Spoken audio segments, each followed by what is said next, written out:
இந்த ஃபெஸ்டிவல் சீசனுக்கு பிளாக் பஸ்டர் வண்ணங்களில் நைஜீரியாவுக்கு சுற்றுப்பயணம் மேற்கொண்ட பிரதமர் மோடி அந்நாட்டு அதிபர் போலோ அகமது தைன்போவை தலைநகர் அபுஜாபியில் சந்தித்து பேசினார்.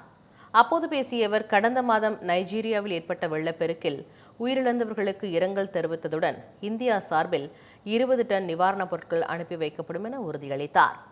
கடந்த ஆண்டு டெல்லியில் நடைபெற்ற G20 உச்சி மாநாட்டில் நைஜீரியா சிறப்பு விருந்தினராக பங்கேற்றதை சுட்டிக்காட்டிய பிரதமர் மோடி, கூட்டாக ஆப்பிரிக்க யூனியனுக்கு நிரந்தர உறுப்பு நாடு அந்தஸ்து வழங்கியதை நினைவு கூர்ந்தார். அத்துடன் இந்தியாவும் நைஜீரியாவும் இணைந்து பயங்கரவாதம், கடற்கொள்ளை மற்றும் போதைப் பொருள் கடத்தலை தடுக்க வலுவான நடவடிக்கை எடுக்கும் என்றும் பிரதமர் மோடி உறுதியளித்தார். முன்னதாக பிரதமர் மோடி மற்றும் நைஜீரிய அதிபர் போலோ அகமது தைன்போ ஆகியோர் முன்னிலையில் இரு நாடுகள் இடையே முக்கிய ஒப்பந்தங்கள் கையெழுத்தாகின. இந்த ஃபெஸ்டிவல் சீசனுக்கு பிளாக் பஸ்டர் வண்ணங்களில் செய்திகளை உடனுக்குடன் தெரிந்து கொள்ள தமிழ் ஜனம் யூடியூப் பக்கத்தை சப்ஸ்கிரைப் செய்யுங்கள்.